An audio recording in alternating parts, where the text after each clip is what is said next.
Hi అందరికీ welcome back to my channel.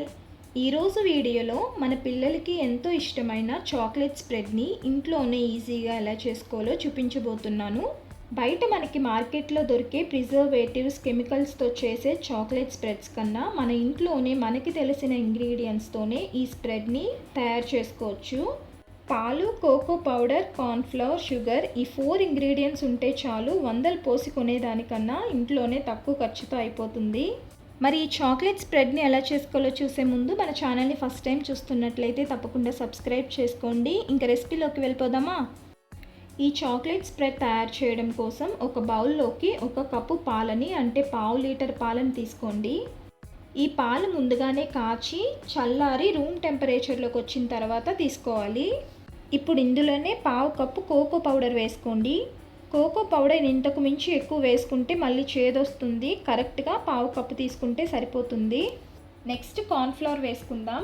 ఇది 2 table spoon వేసుకోండి. కార్న్ఫ్లవర్ ఎక్కువ వేసుకున్నా కూడా దీని టెక్స్చర్ వచ్చేసి పుడ్డింగ్లా అయిపోతుంది, కాబట్టి చూసి వేసుకోండి. ఇప్పుడంతా ఒకసారి మిక్స్ చేసుకుందాం. ఉండలు అనేవి లేకుండా బాగా కలుపుకోవాలి. చూడండి, ఈ విధంగా లంప్స్ అనేవి లేకుండా మిక్స్ చేసి పక్కన పెట్టుకుందాం. ఇప్పుడు స్టవ్ ఆన్ చేసి కడాయి కానీ గిన్నె కానీ ఏదైనా ఒకటి పెట్టుకోండి. ఇది ఒకసారి కడిగి తీసుకుంటే మనం పాలు వేసిన తర్వాత అడుగు పట్టకుండా ఉంటుందన్నమాట. ఇప్పుడు ఇందులో 1 కప్పు వరకు పాలను వేసుకోండి, అంటే 1/2 లీటర్ పాలు. ఇందులోనే 1/2 కప్పు పంచదారను కూడా వేసుకుందాం. పంచదార వేసుకున్న తర్వాత ఒకసారి కలిపి ఈ పాలను వేడి చేసుకోవాలి. ఈ పాలను ఆల్రెడీ కాచి తీసుకున్నా కాబట్టి వేడి చేసుకుంటే సరిపోతుంది, మరగనివ్వక్కర్లేదు. ఇలా వేడి చేసుకున్న పాలల్లో మనం ముందుగా కలిపి పెట్టుకున్న కోకో పౌడర్, కార్న్ఫ్లవర్ మిక్స్ చేసుకున్న పాలని ఇందులో స్లోగా వేసుకుంటూ ఉండలు కట్టకుండా కలుపుతూ ఉండాలి.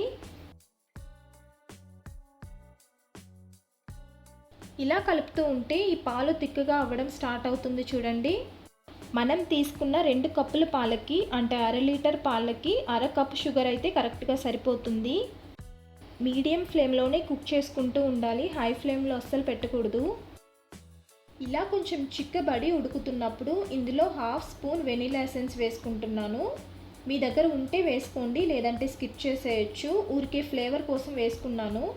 వెనిలా ఎసెన్స్ వేసుకున్న తర్వాత ఒకసారి కలిపి ఇంకో 2 నిమిషాలు లో టు మీడియం ఫ్లేమ్లో ఉడికించి ఈ మాత్రం థిక్నెస్ వచ్చిన తర్వాత ఇంకా స్టవ్ ఆఫ్ చేసి పక్కన పెట్టేసేయండి. మనం స్టవ్ ఆఫ్ చేసేటప్పుడు దీని టెక్స్చర్ దోశ బ్యాటర్లా ఉంది కదా. ఇప్పుడు చూడండి, చల్లారే కొద్దీ టెక్స్చర్ థిక్గా అవుతుంది. అంతేనండి, మన చాక్లెట్ స్ప్రెడ్ ఎంత ఈజీగా తయారైపోయిందో కదా. ఇలా చేసుకున్న చాక్లెట్ స్ప్రెడ్ని ఒక 8 కంటైనర్లో వేసుకొని ఫ్రిడ్జ్లో పెట్టుకుంటే 7 to 10 డేస్ వరకు ఫ్రెష్గా ఉంటుంది.